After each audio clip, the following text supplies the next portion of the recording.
সংখ্যাটো ঠিক আমি মঞ্চল কৰিব নোৱাৰো মই মেজিস্ট্ৰেট হয় আৰু হয় বুজি পাইছো नैबे मादै प्रमिला रानी बुंनायाव जोबोद बाख्नायथाव बिथांजोआ माखासे डिसि आरो मेजिस्ट्रेटफोरजों जोबोद सांग्रांलि एबा गावनि गोसोखौ दाद खालामनानै माखासे जोंनि क'क्राझार ओनसोलाव थानाय हस्पिटालनि थाखाय गोख्रों बिथाङा डिमान्ड खालामदों गोजौसिम एबा हाई लेभेलसिम बिथांमोननि गासै बर' समाजा ज' जानानै बेयाव जे खौसे जानानै हस्पिटालखौ बा बे मेडिकेलखौ बासायनो थाखाय जे ज'यै ओंखारगासिनो दं लैहोर लैहोर बाहागो लानानै दङ एबा धर्ना रेलि खालामगासिनो दङ बासायनांगौ आरो बेयावनो लाखिनांगौ होननानै नै बिनि थाखाय मादै प्रमिला रानिया थारमाने गोख्रोङै डिमान्ड खालामनानै गोजौसिम फाथायहरनो थिनदों डिसिखौ बेजों लोगोसे मेजिस्ट्रेटआबो फैनानै गावखौ मेजिस्ट्रेट होनानै परिचय होनानै लादोंमोन बे समावबो मादै प्रमिला रानिया बुंदों नोंगौ मिथिगौ नों बेयावनो जिरायबाय थादोंमोन नङा होमबा नाथाय दिनैनि दिनाव बिथांमोनजों मोगा मोगि जाफैनो गोनां जादों डिसि आरो मेजिस्ट्रेटफोरा दा नोंथांमोना गोबानो नुखाबाय गोबानो नुवाखै जानांगौ बे भिडिअखौ जायफोर नुदों नोंथांमोननि थाखाय जोबोर मोजांनि बाथ्रा आरो जायफोर नुवाखै बे नोंथांमोना दा आंनि चेनेलनि थ्रुयै नायलांनो हागोन आरो आसा खालामो नोंथांमोना मोजां मोनदोंब्ला चेनेलखौ साबस्क्राइब खालामनायजों लोगोसे लाइक शेयार कमेन्ट खालामगोन होननानै निश्चय मिजिंथिनाय थायो लोगोसे नोंथांमोना कमेन्टखौ जोबथारनायाव खालामबानो जाबाय नोंथांमोना भिडिअखौ फुललि एबा डिटेल्सयै नायनानै ला नोंगौ जोंहा मैया दाख्लै जिथुनाखि खाम्फा सारा बुंनाय बायदिब्ला दिनै जोङो बे हस्पिटाला बायनानै थाङोब्ला बा बै गोजान जायगायाव थाङोबा दिनै जोङो बे एरियायाव नैबे जिथुनाखि हस्पिटालखौ बोथ्रोदनो नागिरदों बे जायगानि मानसिफ्रा अनलि सोरबा बिपिएफ हान्जानाल' खस्थ' मोनगोन बे नङा गासै इउपिपिएल बिजेपि मोनफ्रोमबो दोलोनि बेयाव पलिटिकेलजों खोथा गैया गासैबो जाति जनगोष्ठियानो खस्थ' मोनगोन एबा दुखु खस्थ' सैनो गोनां जागोन दा बेखायनो आङो आसा खालामो माने गासैबो बर'फ्रा बेयाव नों आं बिपिएफ निनो सोरबा इउपिपिएलनिनो सोरबा बिजेपिनिनो सोरबा कंग्रेसनिनो होनलाया जासे गावखौनो माने उननि थाखाय एबा रैखाथि लानो थाखाय खाथियावनो हस्पिटाल मेडिकेलखौ जोंनो नांगौ गोनांथि जायो आरो बेजों लोगोसे सिजारिं बायदिसिना अपारेशननि खामानिखौबो बेयावनो मावसिननाय खोनानो मोन्दों दा बेफोरबायदि मोजां हस्पिटाल मोनखानायखौ माबोरैहाय गुबुन जायगाथिं बारहोनो नङा होमबा माबोरै गोजान जायगायाव हरनो बे हिसाबाव जोङो दिनै बुंनो थाङोब्ला मोनफा मोनफा मोनखानाय जिनिसखौ खोमानानै लानो थांगासिनो दङ बेखायनो जोङो जाहाथे मोनखानाय जिरादखौ खोमानानै लायाजासे माबोरैबा जोङो बारायनानै लाबोनो हागोन माबोरैबा जोङो एरहोनो हागोन नैबेखौसो नायनांगौ थिग फर एग्जाम्पल आं मोनसे खोथा बुङो दिनै दाउ बिमा मासेया दैसे बिदै दैदोंब्ला गाबोन दै देरोब्ला दैनि जागोन समफोर दैबा दैथाम जागोन थिग बेबायदिनो जोंनो बारायनायखौसो नांगौ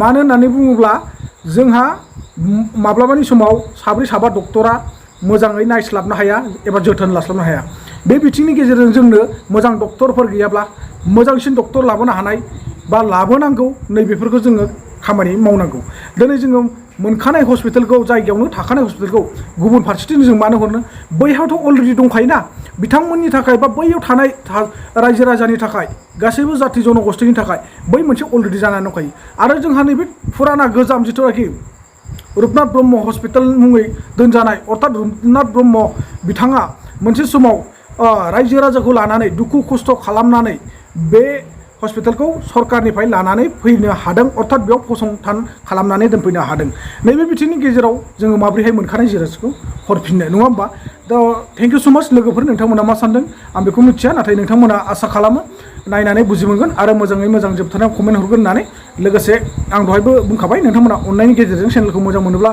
साबस्क्राइब खालामनायजों लोगोसे शेयार खालामना होगोन होननानै बेनोसै नोंथांमोना दायो भिडिअखौ फुललि नायनानै लानो हासिगोन আমার এই যে পুরুলিয়া আমার রঘুনাথ ব্রহ্ম ডাঙরিয়াই এস্টাবলিশ করে থৈ যোৱাৰ আমাৰ চিটি হস্পিটেল তাক বন্ধ কৰিলেহে মেডিকেল কলেজ চলে কেনেকুৱা ধৰণৰ এই আসাম চৰকাৰটো হা আমি আন্দোলন কৰি খোৱা এই মেডিকেল কলেজটো এইটো ফুল প্লেজে চলাবৰ কাৰণে চৰকাৰে স্পেচিয়েল বাজেট ধৰিব লাগে শুনক আপুনি ইয়াত এজেণ্ট আপনি জনাই দিয়ক আমি আন্দোলনটো চলাই থাকিম আনটো দেখ আমি চলাই থাকিম যেতিয়ালৈকে এইটো অৰ্ডাৰটো নিদিয়ে যেতিয়ালৈকে আমাক ভোটা নিদিয়ে তেতিয়ালৈকে আমাৰ আন্দোলনটো চলি থাকিব। আৰু আপুনি কিয় এনেকুৱা কৰিছে? ইমান বেছি পাইছো, ইমান বেছি পাইছো, মই এনে নহওঁ তাৰ তথাপিও আমি বেছি পাওঁ। আপুনি কি পেলাই কিছু হ'ল আমাক ডিষ্ট্ৰিক্টত কৰিবৰ কাৰণে আপুনি আমাৰ ডিষ্ট্ৰিক্টটো চলাই আছে। মইতো আহিছো, মইতো একো কোৱা নাই আপোনাক, আপুনি মোক কেনেকৈ পঠিয়াব নালাগে না ইয়াত, কিয় পঠাব নালাগে?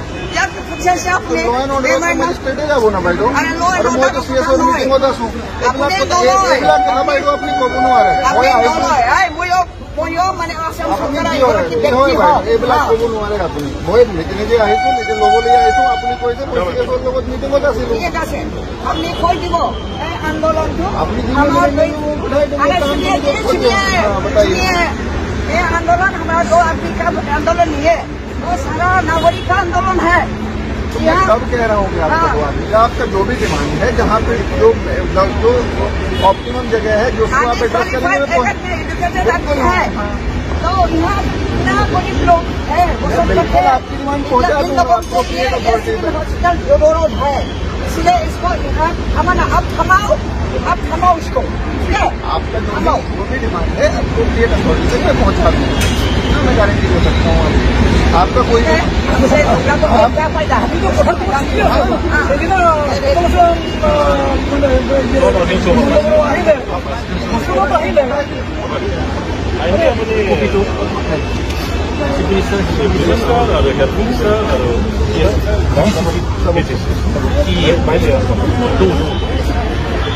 আমিও জানো আপুনি একো কৰিব নোৱাৰে, কিন্তু গভৰ্ণমেণ্টে যেনেকৈ ডিচিশ্যন লৈছে আপুনি সেই ৰাইজৰ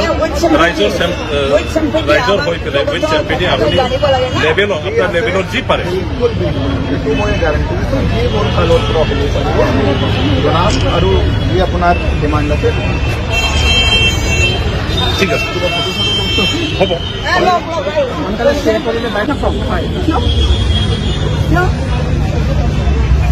ইমান ডাঙৰ ইছ্যু আহি ৰাইজক বিচৰা নাই না, বড়োলেণ্ড নাই বিচৰা। ৰাইজৰ মানে সম্প্ৰীতিৰ এটা অনুষ্ঠান তাক ৰাখিবৰ কাৰণে আমি আন্দোলন কৰিছোঁ। ইয়াত কোনো কিবা নাই, অকল বড়ো মানুহ নহয়, বিভিন্ন জাতি জনগোষ্ঠীৰ মানুহ ইয়াত আছে। বেছিক আমি মই কিয় লগ কৰিব নোৱাৰোঁ? মই মেজিষ্ট্ৰেট হয় আৰু হয়, বুজি পাইছোঁ, আছে না অফিচত। Why you cannot give the He's the guardian of the and this is a very This is a public servant. He should come. আমি কিমান মেমৰেণ্ডাম দি আহিছোঁ, কিমান মেমৰেণ্ডাম দিলোঁ আমি। He is made for the service of the people. কৰিছে হিংসা কৰা হ'ব। জৰুৰী কাৰণত যদি ব্লেক কামত থাকিলে আচলতে আমি एक मिनिट সময় দিব নোৱাৰে নেকি? মেমৰেণ্ডাম ৰাইজৰে হয় না?